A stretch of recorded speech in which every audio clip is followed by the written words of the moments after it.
Oh shoot. Hold on. Where's my coffee? Hold on. Give me a second. Hold on. Okay, here we go. All set. Okay. Hey everybody, what up though? It's your homie, the one and the only Breon the Brainiac. But no, you guys, it's still Black History Month. Cause we're still in February. This is low key a kind of long feeling February, if I'm be honest. But I'm not complaining. But I'm back with some more Black medical history you may or may not know. So yeah.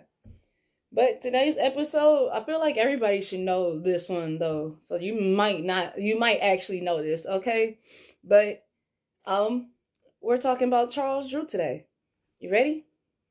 Get ready then. Now, imagine a world where like storing blood wasn't possible. Like where like a severe injury almost always meant death. Like for sure. And that's all because there simply wasn't like time to find a doctor, you know. Now imagine one brilliant Black doctor rehashing all of that during an era where America didn't even allow him to sit in certain classrooms. The audacity, right? Crazy. But this is the story of Charles Drew, the surgeon whose work saved millions of lives then and now. So let's talk about it. Let me introduce you to young Drew.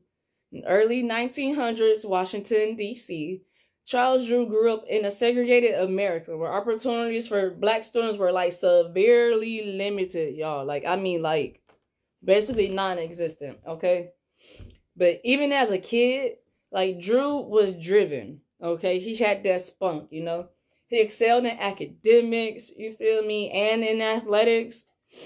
And like so much so that he earned a scholarship to attend college, you feel me?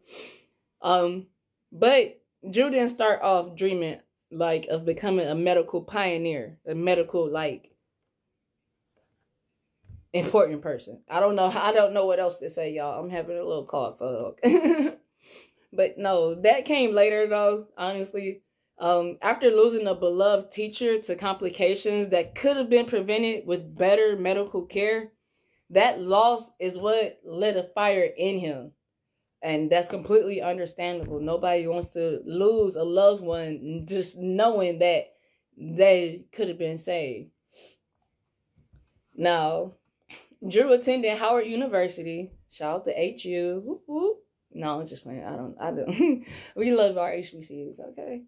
But no, he attended Howard University, one of the few places where Black students could pursue advanced education at the time.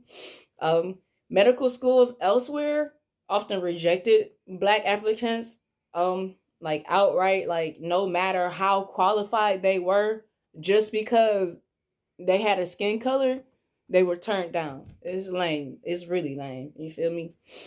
But Drew persisted. He trained as a surgeon, worked grueling hours, and eventually earned a fellowship to study abroad. Now, this led him to Columbia University, where he conducted the groundbreaking research that would change medicine forever. I mean, like, we wouldn't have the medicine we have today if it wasn't for what Dr. Drew was doing, okay? Like, I'm just letting y'all know. Excuse me. But before Drew's work, blood like couldn't be stored for a long time. You know, it was spoiled. It was spoiled really quickly. And that meant blood transfusions were limited as a doozy. They're risky as ever and often impossible in emergencies. You feel me? Because you don't have it right there in the emergency. So, yeah. But Drew's research focused on blood plasma, the yellowish liquid left after removing blood cells. And like plasma could be stored much longer than the whole blood. And it didn't require like exact blood type matching. Now, in 1940, his doctoral thesis, later called the Bible, which that's T, but of blood banking, it laid out detailed methods for like separating and preserving plasma, storing it in sterile like conditions. You feel me? Like no germs, sterile conditions. I don't know why I said sterile. It's the coffee. It's the coffee. But no, and they also like included transporting it safely over long distances. Now this was revolutionary. This never done before, and it's crazy because it's like somebody should have been told of this, but no, this is why God blessed us with Dr. Drew. You feel me? But his process became the foundation for modern blood banks worldwide. You know, like plasma centers and everything. And like, just remember though, he developed all this as a black scientist working in situations where racial discrimination was ever present. For real, there was no like getting away from the like racism. It was just the normal thing back then, and it's terrible. But when World War II began, the demand for safe preserved blood like exploded. Drew was like appointed medical director of the Blood for Britain project, which used his methods to send blood plasma to aid wounded soldiers overseas, y'all. Out there helping others, you know. And shortly after, he became director of the blood bank program of the American Red Cross too, overseeing the rollout of the first nationwide blood donation system in the United States. Now, his leadership helped save countless lives, but even in the face of this achievement, Drew was forced to confront racism on the national stage now. Yeah, the racism doesn't stop. Like, it never stopped. It's like, even today, like, we ain't gonna talk about it. This is not one of them videos, okay? Despite his expertise, the U.S. military ordered that blood donations from black donors be segregated.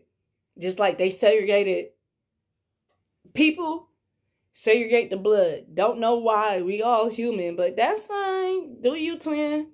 Whatever. Because there was no scientific basis for this. It was just pure racism wrapped in military policy, if you ask me. Now, Charles Drew, like, publicly condemned the decision.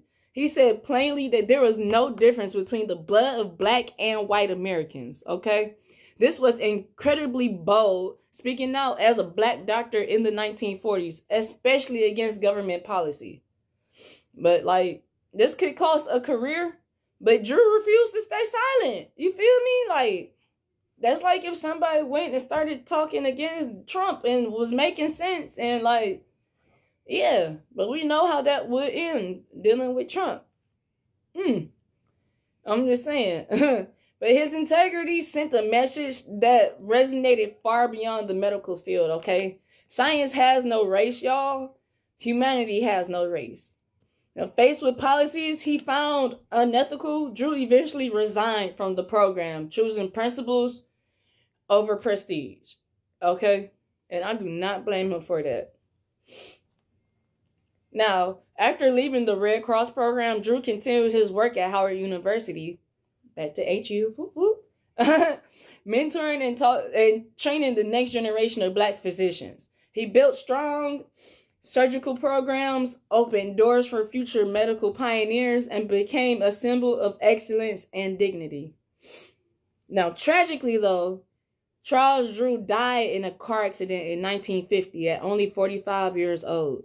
But his legacy didn't stop. Today, every blood bank, every emergency transfusion, every trauma center, and every medical mission depends on the system he developed. Okay? His work has saved millions of lives and continues to save lives every single day. Like, it's a few of us that wouldn't be here right now without him. Now, Charles Drew wasn't just a doctor, okay? He was a visionary, y'all hear? Visionary, okay? He was a scientist who revolutionized medicine, a teacher who inspired generations, and a black American who rose above the barriers of this time while fighting to tear those barriers down, okay? His story proves that brilliance and courage can change the world, even when the world tries to hold you back. So y'all, let's clap it up for Dr. Charles Drew. I'm telling you. I mean, like, you think the, like, maternal mortality rate is high now? Imagine if we didn't have all of this from Dr. Drew. It would be terrible. I probably wouldn't be here. My mom might not be here. I don't know. You might not be here. They might not be here. She might not. I don't know. I don't know. So that's why, take a sip. Raise one up for Dr. Drew. But no, this was a great talk with you guys. I appreciate you sitting here watching my video. Go ahead, if you have anything you want to add, go ahead, let me know in the comments. Just comment down below. And you guys, don't forget, I need you to always remember to do what? Stay safe, stay clean, and remember that Brian loves you.